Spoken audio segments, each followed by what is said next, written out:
나는 여호와께서 성하신 것이라. 이날에 우리가 즐거워하고 기뻐하리로다. 여호와여, 구하옵나니 이제 구원하소서. 여호와여, 우리가 구하옵나니 이제 형통하게 하소서. 줄인 자에게 양식을 채우시며 목마른 자에게는 생수로 만족을 주신 하나님 아버지, 거룩한 주일 아침에 저희는 갈급하게 신의 물을 찾고 있는 사슴과 같이 성전으로 올라왔습니다. 사랑이 많으신 하나님, 의에 줄이고 목이 마르오니 예배하는 이곳에 영생하도록 솟아나는 샘물을 허락하셔서 우리의 영혼으로 참 만족을 얻게 하여 주옵소서. 하늘에서 내는 풍성한 만나로 먹여주셔서 우리의 심령을 배부르게 하여 주옵소서. 걱정과 근심 모두 내려놓고 예수님만 의지하오니 세상이 줄 수 없는 평안으로 채워 주옵소서. 예수 그리스도의 이름으로 기원하옵나이다. 아멘.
하나님은 통회한 마음으로 나온 삶들을 물리치지 않으십니다.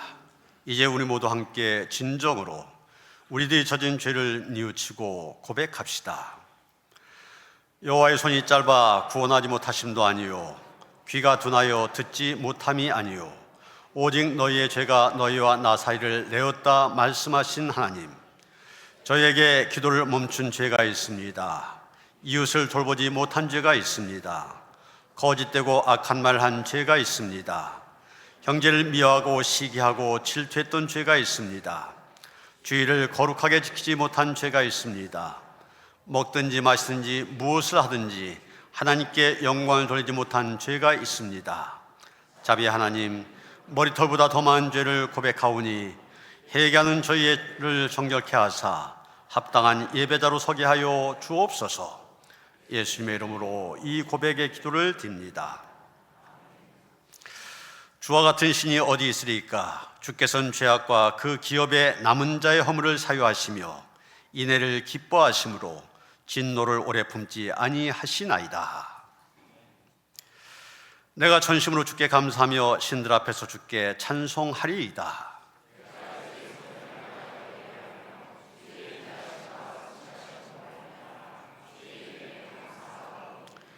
이는 주께서 주의 말씀을 주의 모든 이름보다 높게 하셨습니다.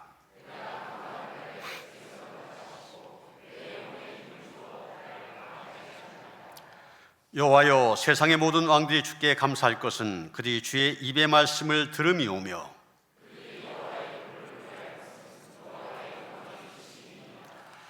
여호와께서는 높이 계셔도 낮은 자를 굽어 살피시며 멀리서도 교만한 자를 아심이니이다.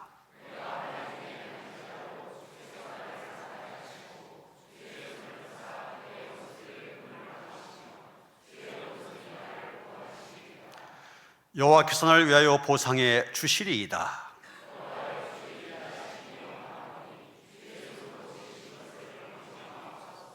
아멘.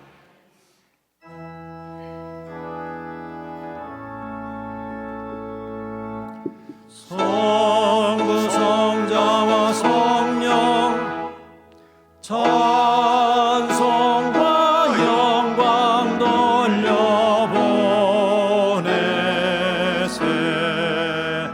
태초로 지금까지 또 영원 무궁토록 성삼위께 영광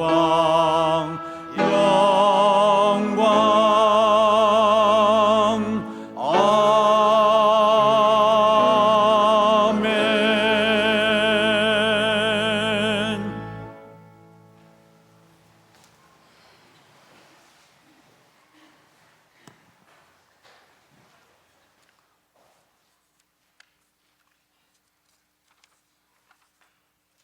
우리의 피난처가 되시고 반석이시며 잠소망이 되시는 여호와 하나님 아버지, 우리들을 이곳 예배의 자리로 인도하여 주시니 참으로 감사드립니다. 한 주간 분주하고 복잡한 일들을 내려놓고 성령의 인도하심 따라 예배 드릴 때 경주 뛴 마음이 열리고 혼탁한 영이 깨끗해지고 새로워져서 영적인 자유를 얻게 하옵소서. 자비로우신 하나님 아버지, 황량한 이 땅, 혼돈과 무질서한 이 땅에서 우리는 어디로 가야 할지 몰라 방황하고 있습니다. 흑암에 처해 있는 이 땅에 빛이 있게 도와주시고 이리저리 흔들리며 비틀거리는 소망을 잃은 사람들에게 빛을 비춰 주옵소서. 우리 마음속에 깃들여 있는 갈등과 골통을 굽어 살펴 주옵소서. 갈등으로 인하여 고통당하는 이들에게 성령을 부어 주셔서 서로의 아픔을 바라보게 하시고 서로를 인정하고 수용하는 마음의 여백을 허락하옵소서. 감당 못할 현실의 무게에 짓눌려 어찌할 바 모르고 기나긴 터널을 지나는 주의 자녀들에게 주님께서 다가와 품어주시고 눈물로 호소하는 기도를 들어 응답하여 주옵소서.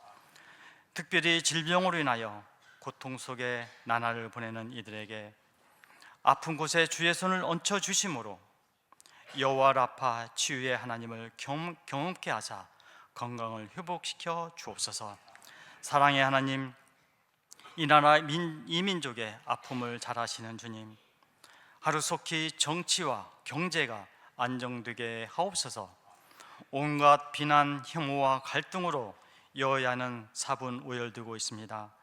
어둠과 갈등으로 골이 깊어진 그곳에 주님의 사랑의 샘물이 흐르게 하옵소서. 한없이 악으로 물들어가는 병든 사위에 주의 은혜와 자비로 채워 주옵소서. 오늘도 귀한 말씀을 전하시기 위해 목사님을 강단에 세우셨습니다. 성령으로 주의 사랑과 은혜로 충만케 채워 주옵소서. 들려주시는 하나님의 말씀이 우리 삶의 표대가 되고 발등에 등불이 되어 험한 세상을 넉넉히 이기며 살아가는 귀한 메시지가 되게 하옵소서. 주님이 세우신 노년 포첸통 교회, 별빛 사랑교회, 기쁜 우리교회, 나무 십자가 교회를 기억하옵소서. 한 생명을 전하보다 귀히 여기며 세상에 많은 사랑의 씨앗을 뿌리고 있습니다. 열심으로 주의 사명을 감당하며 나아갈 때 지치지 않게 도와주옵시고 기쁨으로 성령의 열매를 맺게 하옵소서. 날씨가 많이 춥습니다. 혹한 속에서도 몸든 교회를 위하여 각자의 자리에서 묵묵히 봉사하는 많은 지체들이 있습니다. 그들의 수고의 땀방울이 감사와 기쁨으로 열매 맺고 임마누엘 축복의 삶을 누리게 하옵소서. 생명의 빛이 되신 예수님 이름으로 기도드립니다. 아멘.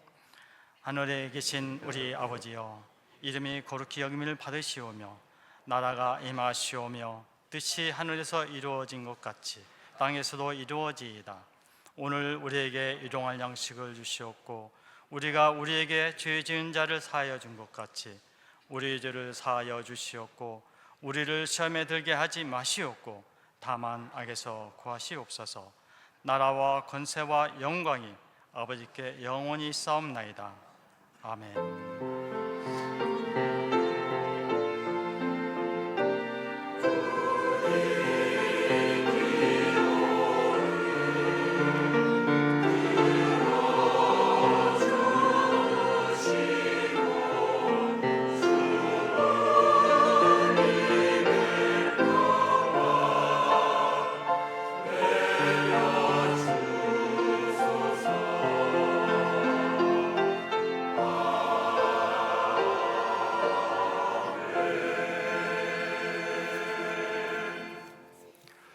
오늘 우리에게 주신 하나님의 말씀 누가복음 5장 1절로부터 11절까지의 말씀입니다.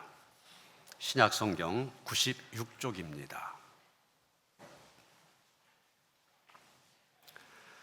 누가복음 5장 1절로부터 11절까지의 말씀 봉독합니다. 무리가 몰려와서 하나님의 말씀을 들을새 예수는 게네사렛 호숫가에 서서 호숫가에 배 두 척이 있는 것을 보시니 어부들은 배에서 나와서 그물을 씻는지라. 예수께서 한 배에 오르시니 그 배는 시몬의 배라.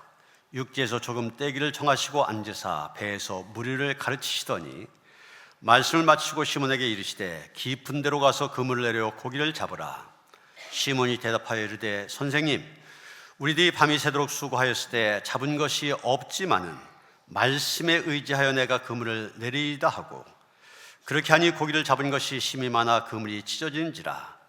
이에 다른 배에 있는 동무들에게 손짓하여 와서 도와달라 하니 그들이 와서 두 배의 채움에 잠기게 되었더라.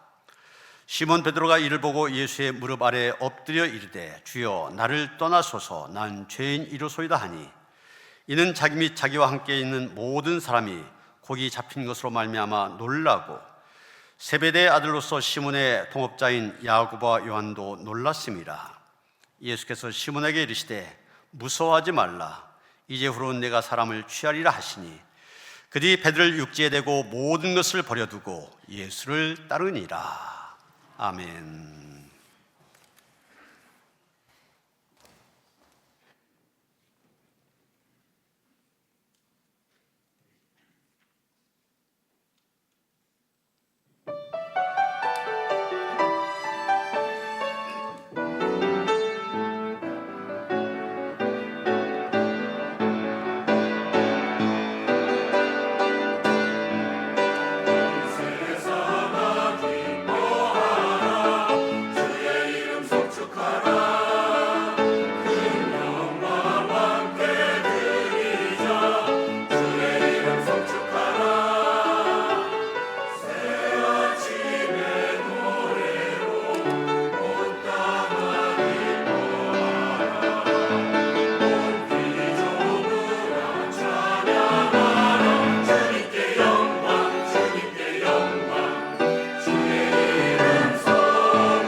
아멘. 할렐루야. 우리가 어렸을 때 읽은 동화 가운데 어리석은 토끼와 현명한 사자의 이야기가 있습니다. 원래 불경에 나왔던 그런 이야기인데 아이들이 읽기 쉽게 각색해서 우리가 동화책에서 읽은 내용입니다. 내용은 그렇습니다. 평상시에 하늘이 무너지면 어떻게 하나 늘 걱정하며 사는 토끼 한 마리가 있었습니다. 어느 날 이 겁만 토끼가 커다란 나무 밑에 누워 낮잠을 자는데 그만 나무 열매 하나가 쿵 소리를 내며 이 토끼 위에 떨어졌습니다. 깜짝 놀란 이 토끼, 분명 하늘이 무너진 거다 생각하고 도망치기 시작합니다. 좀 달려가니까 다른 토끼들이 묻습니다. 야, 어딜 그렇게 급히 가냐? 이 토끼가 대답합니다. 야, 큰일 났어. 지금 하늘이 무너지고 있어. 빨리 도망치자. 이 말을 들은 다른 토끼도 같이 도망치기 시작합니다. 잠시에 만난 사슴도 여우도 호랑이도 코뿔소도 같이 도망치기 시작하니 숲속에 일대 혼란이 일어났습니다. 동물들이 무리를 지어 정신없이 도망치는 그 앞에 사자가 나타나서 그들에게 묻습니다. 야, 너희들 왜 그러냐? 예, 사자님, 지금 하늘이 무너지고 있습니다. 빨리 도망치세요. 이 말을 들은 사자가 다 모여놓고 하늘이 무너진다는 말을 누가 했느냐 하나하나 추적해 나갔더니 결국 마지막에 겁 많은 토끼가 한 것으로 드러났습니다. 사자는 그 겁에 질려있는 토끼와 동물들 데리고 토끼가 누워 자던 나무 밑으로 갔습니다. 가서 보니 거기에는 나무 열매 하나만이 떨어져 있을 뿐이었습니다. 여러분, 이 이야기가 원래 불경에 나왔었다고 그러잖아요. 성경에 있는 말씀도 어떤 교훈을 주는 것처럼 불경에 이 이야기가 실렸다는 얘기는 교훈을 준다는 얘기예요. 근데 제목이 어리석은 토끼와 현명한 사자 그랬는데 실제적으로 이 이야기의 초점은 무조건 토끼를 따라 달렸던 여러 짐승들, 여기에 초점이 맞춰져 있습니다. 어디로 가는지 목적지도 모르고 무조건 따라갑니다. 사람들 가운데 그런 사람들이 많다는 얘기입니다. 어디로 가는지, 인생의 목적이 무엇인지 알지도 못하고 무조건 따라가는 사람들, 그런 사람들이 이 세상엔 너무나 많다는 얘기입니다. 이런 의미에서 쓰여진 사자성어 가운데 뇌화부동이란 말이 있습니다. 한자 그대로의 의미를 풀어보면 화에 뇌동을 붙인다 이런 뜻입니다. 그런데 뇌동이란 말이 천둥 소리에 다른 소리가 묻힌다 이런 뜻을 갖고 있는데, 그래서 이거 전체적으로 주변 사람들의 큰 목소리에 묻혀서 자신의 목소리를 내지 못하는 것을 가리킵니다. 다시 말해서 줏대 없이 남의 의견에 따라 움직이는 그런 사람을 가리키는 말입니다. 우리는 이런 모습들 우리 주변에서 많이 보게 됩니다. 정치인들 가운데 보면은 자신의 이익을 따라서 여기저기 다니는 사람이 있습니다. 철새 정치인 이런 이름을 붙이죠. 또 자신의 수익과 처지에 맞지 않는 그런 물건들 남들이 사니까 따라서 사는 사람도 있습니다. 묻지마 투자 이런 것도 있지 않습니까? 현실을 자세히 따져보지 않고 남들이 좋다고 하니까 그저 따라가는 사람들입니다. 오늘날 많은 사람들 참 열심히 살아갑니다. 아침에 일찍이나 하고 밤 늦게까지 쉬는 날도 쉬지 않고 열심히 일합니다.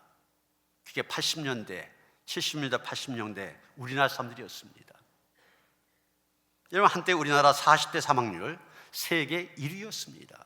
여러분 보시는 것처럼 1900몇 년입니까? 83년도 보면은 1000명당 우리나라에서 40대 11명이 사망을 했어요.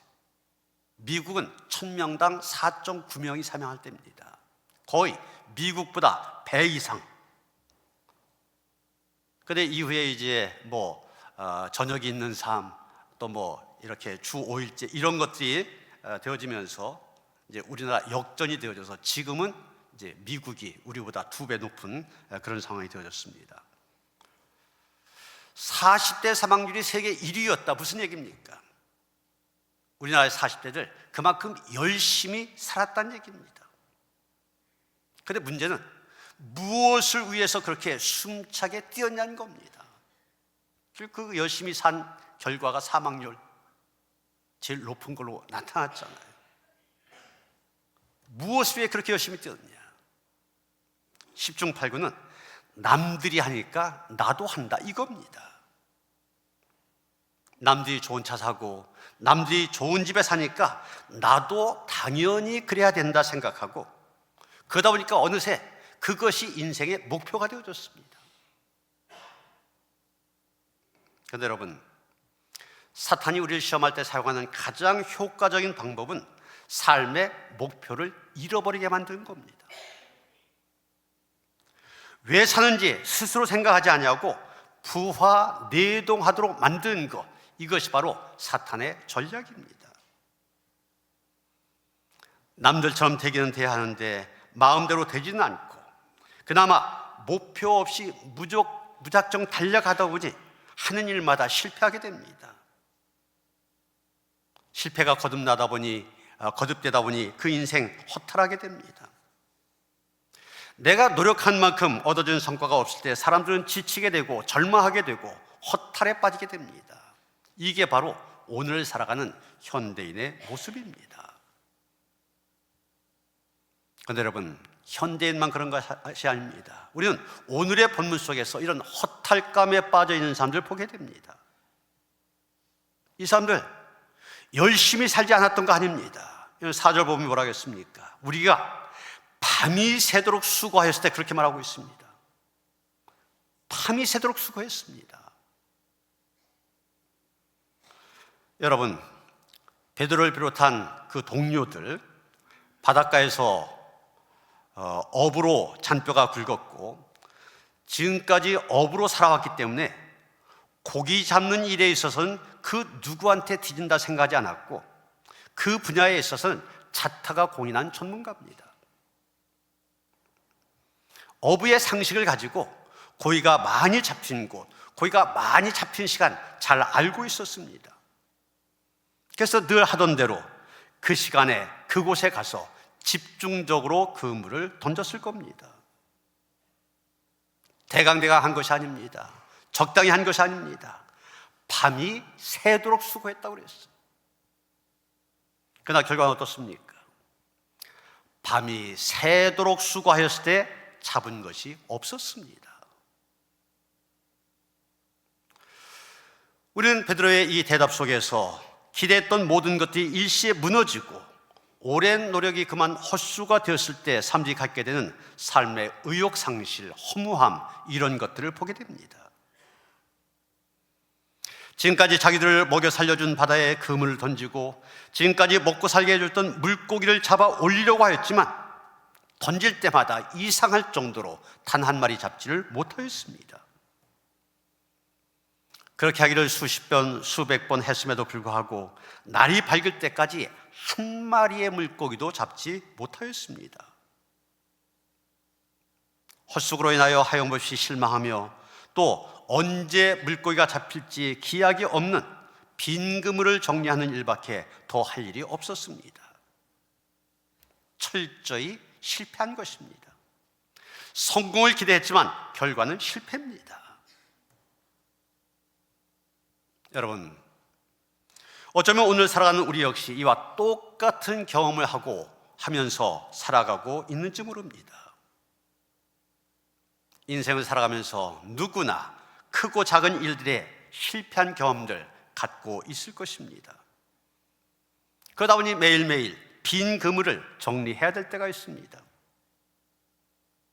공들여 쌓아 올린 사업이, 또 평생을 헌신했던 직장이 와르르 무너지기도 합니다.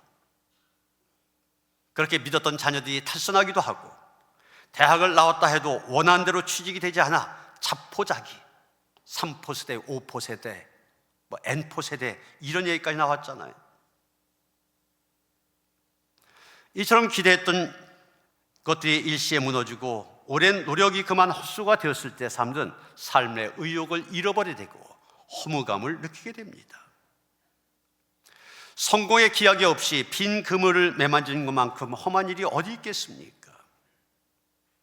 이대로 가다가는 일어설 용기도 살아갈 의욕도 없습니다. 그대로 끝난 것처럼 보여집니다. 그런데 여러분, 그 옛날에도 그렇고 지금도 마찬가지입니다. 인간의 이런 험한 삶의 현장에, 우리의 수고가 헛수로 그치는 현장에 어김없이 찾아오는 분이 계십니다. 누구십니까? 바로 예수님이십니다. 여러분, 예수님 지금 베드로가 성공했을 때 찾아오셨습니까? 베드로가 고기를 많이 잡았을 때 그것을 축하하기 위해 오셨습니까? 아닙니다. 베드로가 한 마리의 고기도 잡지 못했을 때 찾아오셨습니다. 예수님은 성공한 베드로를 찾아온 것이 아닙니다. 실패한 베드로, 철저하게 실패한 베드로를 찾아오신 것입니다. 여러분, 어떤 일에 실패하였습니까? 어쩌면 바로 그때가 찾아오시는 예수님을 만날 수 있는 기회가 될 수 있습니다. 우리가 성공했을 때만 예수님 찾아오신 것 아닙니다. 우리가 실패했을 때도 예수님은 찾아오십니다. 우리가 강할 때만 찾아오신 거 아닙니다. 우리가 약할 때도 찾아오십니다. 우리가 당하는 실패의 현장 속으로 예수님은 우리를 찾아와 주시는 것입니다. 우리를 위로해 주시기 위해서, 우리의 실패를 성공으로 바꿔주시기 위해서, 우리가 낙심하고 힘들어할 때 더더욱 예수님은 우리를 찾아오시는 것입니다. 베데스다 연못가 38년 된 병자에게도 예수님은 찾아오셨습니다.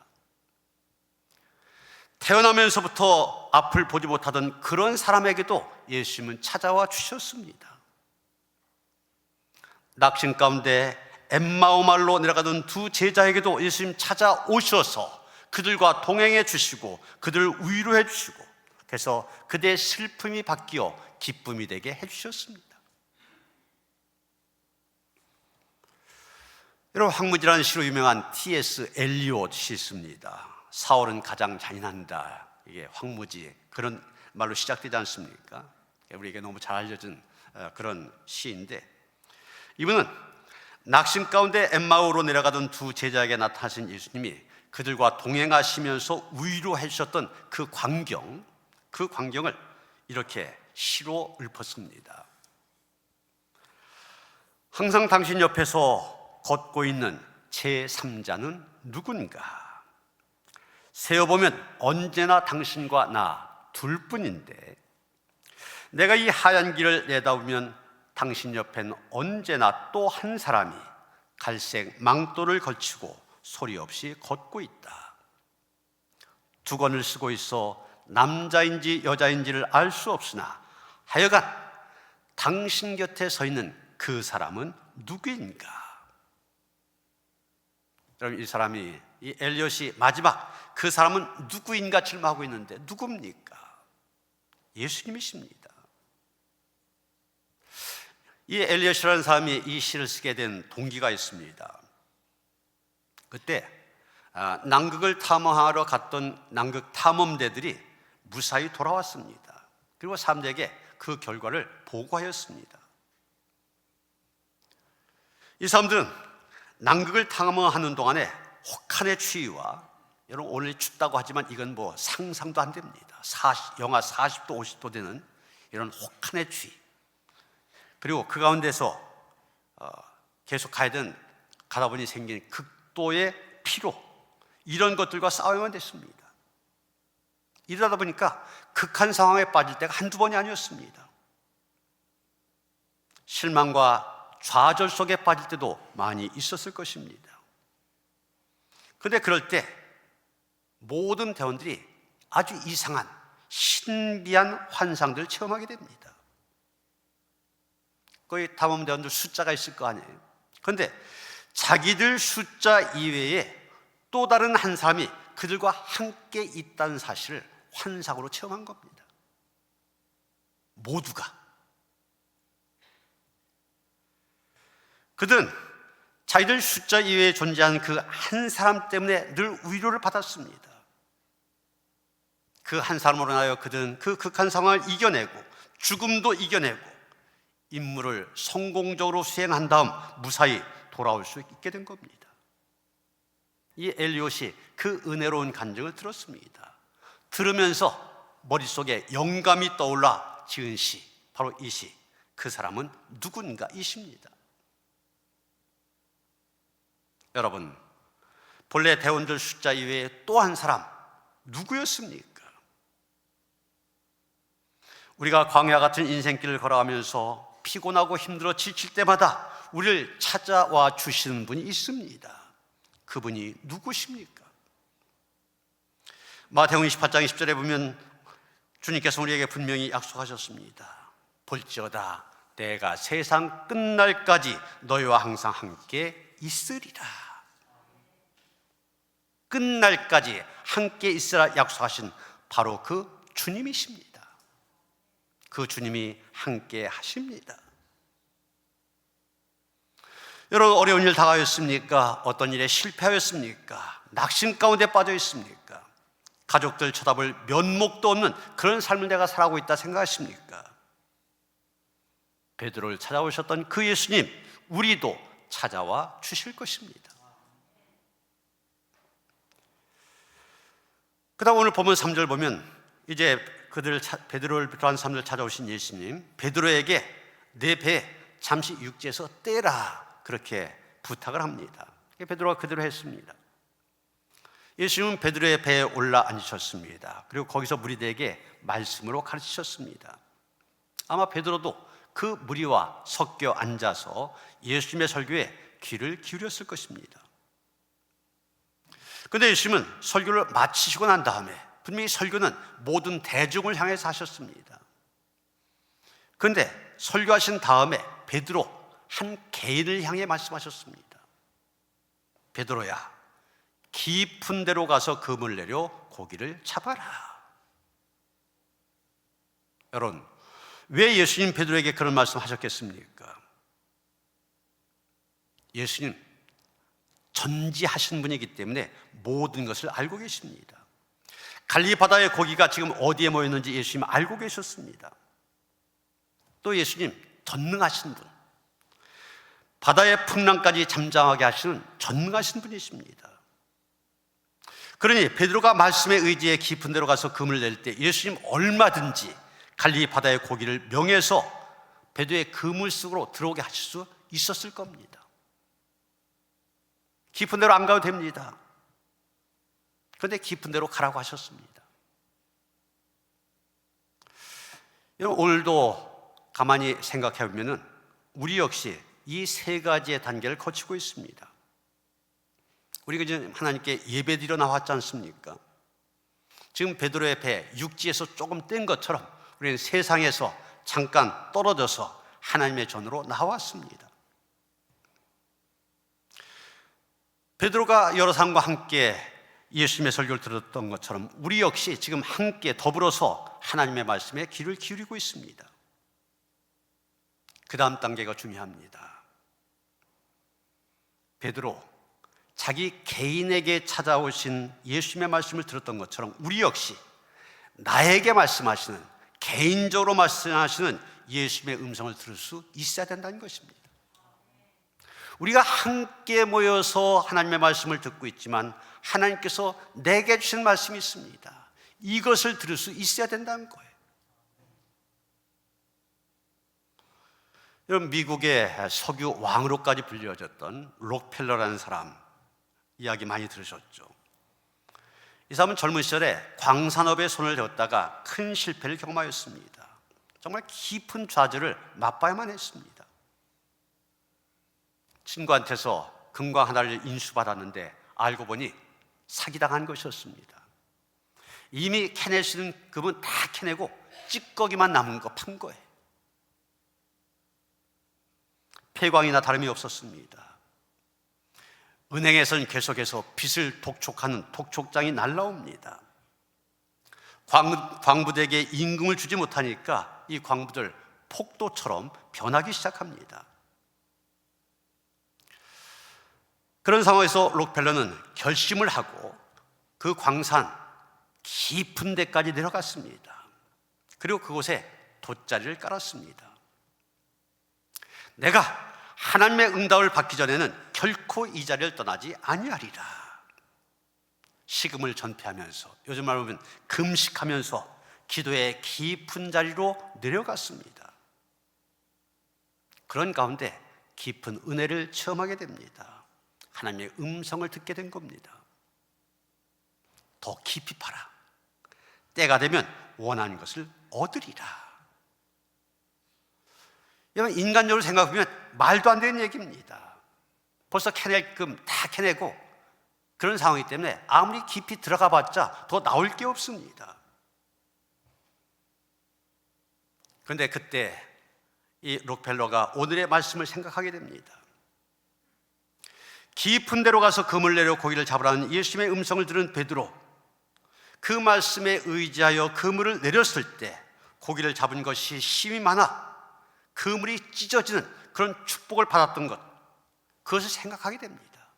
그러면서 이 록펠러가 다시 일어나서 광부들을 독려합니다. 그리고 계속해서 깊이 파내러 갑니다. 한참 파내러 갔을 때 갑자기 퐁 하면서 검은 물줄기가 치솟기 시작하였습니다. 보통 땅속에 있는 지하수와는 달랐습니다. 성분을 분석해 봤더니 석유였습니다. 유전이 그곳에서 발견된 것입니다. 이것이 계기가 되어 록펠러는 미국의 석유 왕이 되었습니다.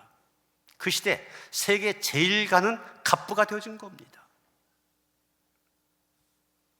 여러분, 오늘도 말씀을 통하여 예수님은 우리가 나아가야 될 삶의 방향을 제시해 주고 계십니다. 깊은 데로 가서 금을 내려 고기를 잡으라 말씀하십니다. 당연히 지금 우리 더 깊이 기도해야 될 때입니다. 더 깊이 말씀을 묵상해야 됩니다. 더 깊이 헌신의 자리로 나아가야 됩니다. 때가 되면 하나님께서 우리가 바란 것 얻게 하실 것입니다. 우리가 기대했던 것, 그 이상의 것들 우리에게 주어질 것입니다. 여러분, 베드로는 예수님의 말씀을 듣고 어떻게 했습니까? 4절 보면 예수님 베드로에게 말씀하셨습니다. 깊은 데로 가서 그물을 내려 고기를 잡으라. 그런데 예수님 그렇게 말씀하셨지만 베드로에게는 예수님의 그 말씀에 순종하기 어려운 여러 가지 이유와 조건들이 있었습니다. 그래서 베드로는 예수님에게 솔직하게 그 사실을 먼저 말씀드립니다. 5절입니다. 우리들이 밤이 새도록 수고하였을 때 잡은 것이 없지만은, 이 짧은 한 구절 속에 바로 순종하기 어려운 여러 이유, 조건들이 들어있습니다. 우리들이 그랬잖아요. 베드로뿐만 아니라 그 동료들 다 직업적인 어부들입니다. 고기 잡는 일에 있어서는 이 사람들이 전문가입니다. 예수님은 공생의 삶을 사시기 전에 목수란 직업을 갖고 계셨습니다. 다시 말해서 집을 짓는 일에 있어서는 예수님이 전문가십니다. 그러나 고기 잡는 일에 있어서는 베드로가 전문가입니다. 지금 수산과 출신의 베드로에게 토목과 출신의 예수님께서 오셔서 너 고기를 잡게 해주겠다 말씀하고 계신 겁니다. 이거 받아들이기가 쉽습니까? 또 밤이 새도록 그랬습니다. 그물은 밤에 내리는 것이지 낮에 내리는 것이 아닙니다. 시기가 맞지 않습니다. 때가 적절하지 않습니다. 또 수고하였을 때 그랬습니다. 베드로는 밤새도록 수고하였습니다. 뜬 눈으로 밤을 지새우면서 그물을 내리고 또 내렸습니다. 그러니 지금 얼마 피곤한 상태입니까? 그리고 지금은 그물까지 다 깨끗하게 씻어놓은 상태입니다. 오늘 일은 끝났다. 그런데 예수님 그 베드로에게 다시 깊은 데로 가서 그물을 내려 고기를 잡으라 말씀하십니다. 사실은 고기를 잡는 장소도 적합하지 않습니다. 적당한 깊이의 바다에 그물을 내려야지 깊은 데에 가서 그물을 내리면은 그물이 땅에 닿지도 않습니다. 그런데 어떻게 고기를 잡아요? 그래서 베드로는 예수님의 말씀에 순종하기 어려운 여러 가지 상황들에 대해서 말씀을 드린 것입니다. 그러나 그 말씀을 드렸지만 그가 어떤 결단을 내렸습니까? 5절 보면은 말씀에 의지하여 내가 그물을 내리리이다. 말씀에 순종하였습니다. 그럴 때 그 결과가 어떠했습니까? 6절 7절 봅니다. 그렇게 하니 고기를 잡은 것이 힘이 많아 그물이 찢어진지라. 이에 다른 배에 있는 동무들에게 손짓하여 와서 도와달라 하니 그들이 와서 두 배의 채움에 잠기게 되었더라. 실패가 큰 성공으로 바뀌어졌습니다. 경제적인 회복이 이루어졌습니다. 더 나아가 베드로는 사람을 넘는 어부가 되는 영적인 축복까지 받게 되었습니다. 여러분, 예수님이 우리에게 말씀하실 때 우리에게도 순종하기 어려운 환경과 조건들이 있을 수 있습니다. 그러나 우리가 예수님의 말씀에 순종하면 예수님 우리의 삶을 책임져 주십니다. 아버지가 어린 아들에게 말을 가르치고 있습니다. 비행기, 자동차, 호랑이, 코끼리 열심히 그림을 그려주면서 말을 가르치고 있습니다. 그런데 그것을 따라하던 아이가 갑자기 아버지의 볼펜을 빼앗았습니다. 자기가 그려보겠다는 겁니다. 그리고 나름대로 그림을 그리려고 애쓰지만 어린아이 그림을 잘 그릴 수가 없습니다. 그래서 아버지가 아이를 도와줍니다. 아이의 손을 붙잡고 그림을 그리기 시작합니다. 그런데 붙잡고 그리는데 결과는 똑같습니다. 좋은 그림이 그려지지 않습니다. 여러분, 이유가 무엇입니까? 아이가 아버지의 손에 붙들린 자기의 손에서 힘을 빼지 않았기 때문입니다. 아이가 힘을 빼지 않으니까 아버지가 잡는 거 아무 소용이 없습니다. 여러분, 주님께서도 그를 믿는 자녀들에게 좋은 작품을 기대하십니다. 그래서 자녀들의 손을 붙들고 인생의 그림 그리십니다. 주님의 품에 있는 자녀들이 좋은 작품을 만드는 비결 간단합니다. 온전하지 못한 내 힘을 빼는 것입니다. 내 고집을 꺾는 것입니다. 그리고 오직 주님의 뜻에 순종하여 사는 것입니다. 말씀에 순종하여 그물이 찢어지도록 많은 고기를 잡게 된 베드로, 그 성공의 순간 놀라운 진리를 깨닫게 됩니다. 8절 말씀 보면 시몬 베드로가 이를 보고 예수의 무릎 아래 엎드려 이르되 주여 나를 떠나소서 나는 죄인이로소이다 하니, 그렇게 말하고 있습니다. 베드로가 자기가 죄인임을 깨달았습니다. 그런데 여러분, 지금 고기가 많이 잡힌 것하고 자기가 죄인이라고 고백한 것 이 사이에 무슨 연관성이 있습니까? 기적사건을 통하여 베드로는 예수께서 하나님이심을 깨닫게 됩니다. 그래서 예수님을 향하여 먼저 주여 이렇게 고백합니다. 이제 그 하나님 앞에서 자신이 죄인임을 시인하게 된 것입니다. 전지전능하신 하나님, 그 하나님 앞에서 우리가 숨길 수 있는 것 아무것도 없습니다. 우주 만물을 다스리시는 분이 우리를 속속들이 알고 계시기 때문에 우리는 자신이 죄인임을 고백할 수밖에 없습니다. 우리의 교만과 죄된 성품 주님께 털어놓고 회개의 눈물 흘릴 수밖에 없는 것입니다. 그런 베드로에게 예수님 다시 말씀하십니다. 10절입니다. 이제후로는 내가 사람을 취하리라. 고기 잡는 일 그만두고 이제 나를 따라와서 사람의 영혼을 구원하는 일에 참여하라는 얘기입니다. 한낱 고기 잡던 어부에서 남을 위하던 삶에서 이제는 주님을 위한 하나님의 거룩하신 뜻을 위한 영혼을 건지는 어부로 부르신 것입니다. 11절 보면 그들이 배들을 육지에 대고 모든 것을 버려두고 예수를 따르니라 말하고 있습니다. 주님의 말씀에 순종함으로 축복받는 베드로, 곧이어 주님의 사명자로, 일꾼으로, 사도로 부르심을 받게 됩니다. 여러분, 자신의 직업, 그것도 평생 하던 일 하루아침에 바꾼다고 하는 것 결코 쉬운 일이 아닙니다. 평생 어부로 살았던 베드로가 바다를 떠난다고 하는 것 대단한 결단입니다. 그것은 전적으로 남은 생에 주님을 위해 헌신하겠다는 뜻입니다. 주님께 자신의 전생에 맡기겠다는 뜻입니다. 맡겼을 때 어떤 결과가 나타났습니까? 위대한 사도 베드로가 되어진 것입니다. 이런 베드로가 위대한 사도가 되어 얼마나 큰 역사 보여주었습니까?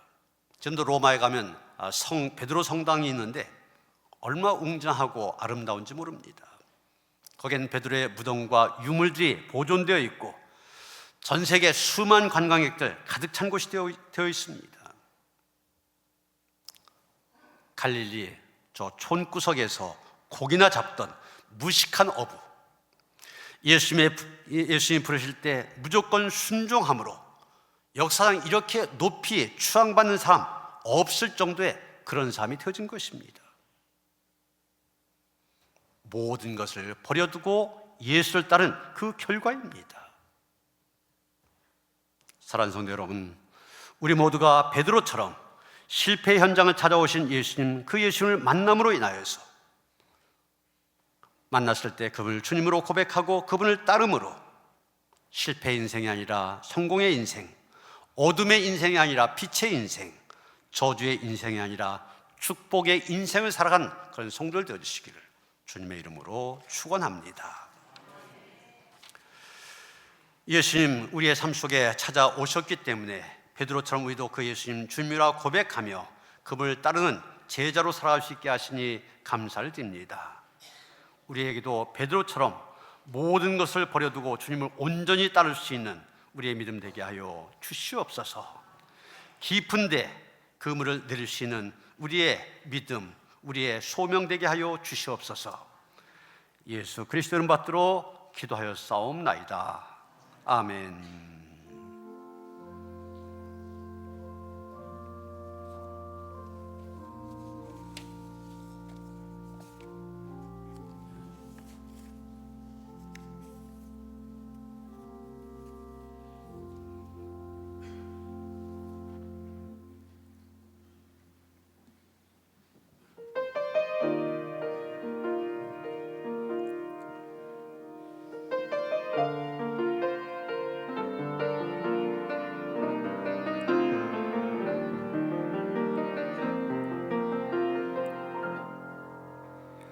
아들을 주시니까 나를 부르시고 영화롭게 하시네.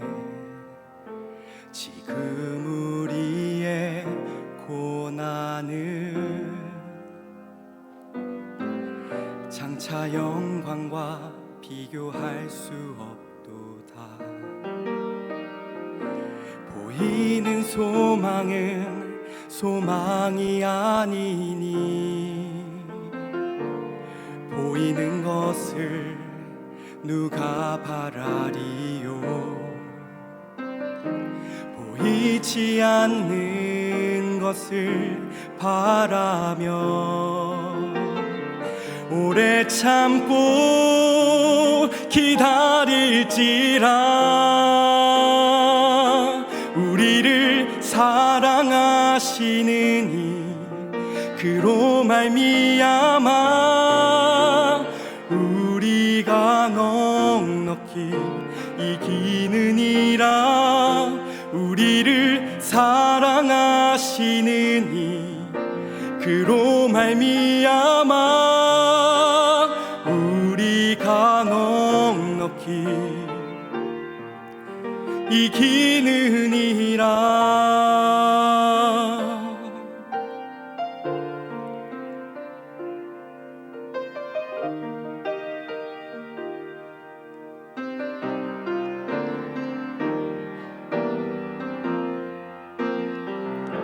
보이는 소망은 소망이 아니니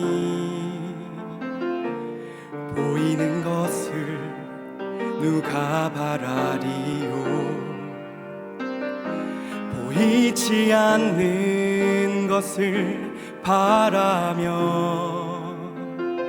오래 참고 기다릴지라. 우리를 사랑하시는 이 그로 말미암아 우리가 넉넉히 이기느니라. 우리를 사랑하시는 이 그로 말미암아 우리가 넉넉히 이기느니라. 사망이나 생명이나 권세자들이나 현재일이나 장래일이나 높음이나 깊음이나 그 어느 것도 그리스도 예수 하나님의 사랑에서 끊을 수 없도다.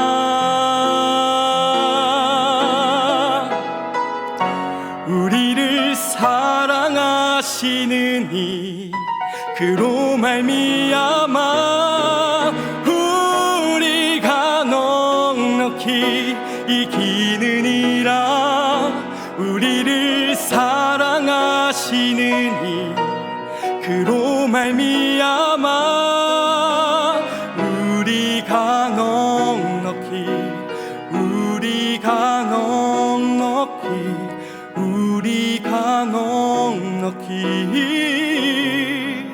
이기느니라.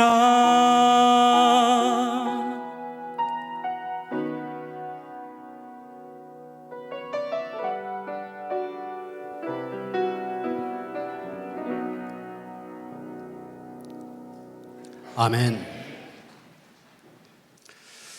우리를 지으셨을 뿐만 아니라 지금도 다스리시며 섭리하신 하나님, 나의 하나님으로 고백한 성도들이 오늘도 하나님 전에 나와 영과 진리로 예배를 드립니다.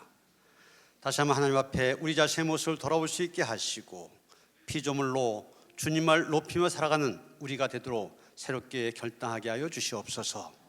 그의 나라와 그의 의를 먼저 구하는 성도들 하나님께서 붙들어 주시고 함께 하시며 세상 필요한 모든 것으로 더해 주실 줄 믿습니다.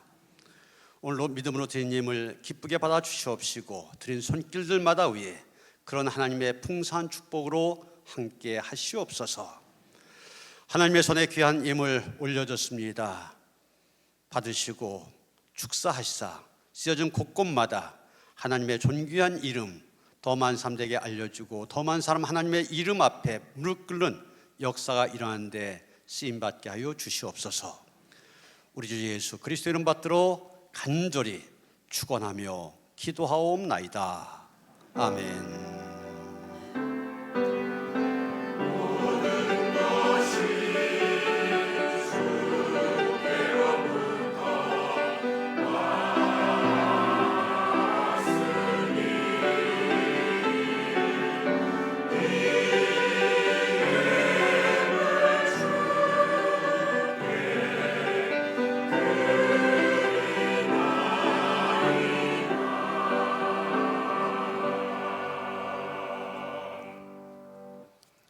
평안의 살 나누시겠습니다. 주님 주신 평화가 함께 하시 바랍니다. 인사하시겠습니다. 새가족 소개합니다. 강익선 씨 자진 등록하셨습니다. 잠깐 일어서실까요? 강익선, 우리 환영한 노래 함께 부릅니다.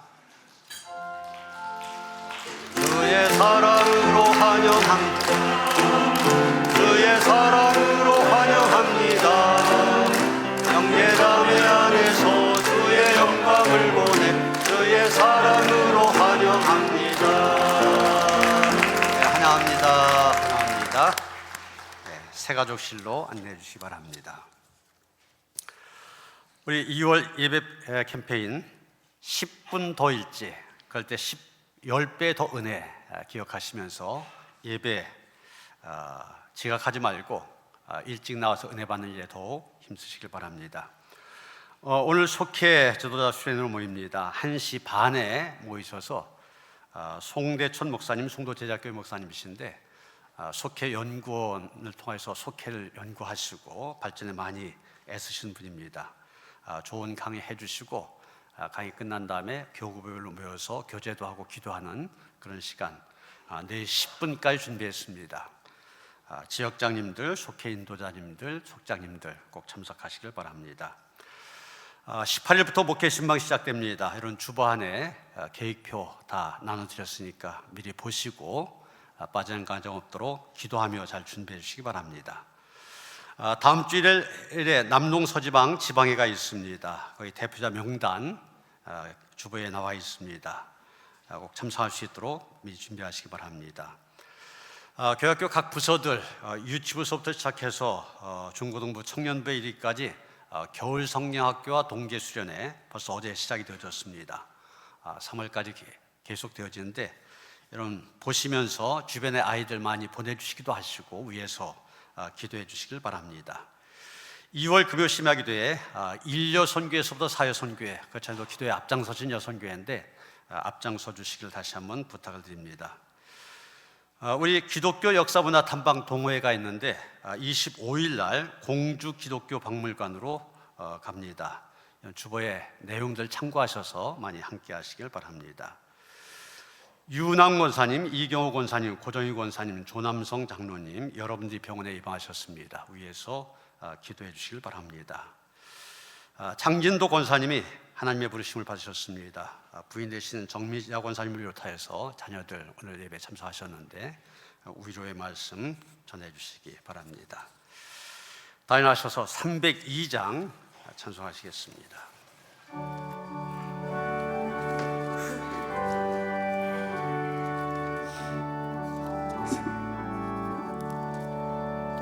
내 주 하나님 넓고 큰 은혜는 저 큰 바다보다 깊다. 너고 탁주를 끌러 깊은 데로 저 한가운데 가보라. 언덕을 떠나서 장파 예배 띄워 내 주 예수 은혜의 바다로 내 맘껏 져가라.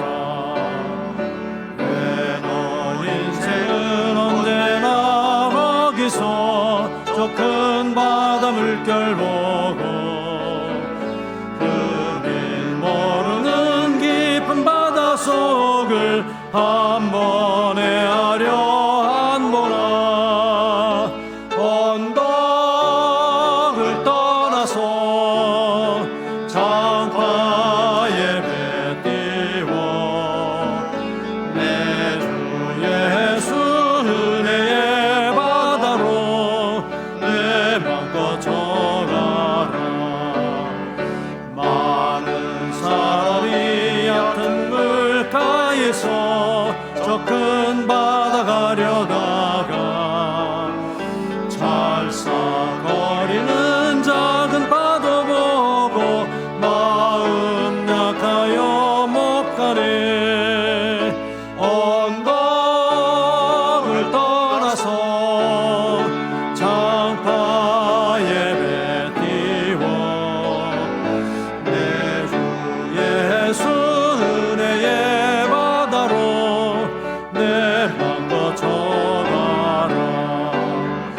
자 곧 가거라 이제 곧 가거라 저 큰 은혜 바다 향해. 자 곧 내 노를 저 깊은 데로 가라. 망망한 바다로 언덕을 떠나서 장파 예배 띄워 내 주 예수 은혜의 바다로 내 맘껏 져가라.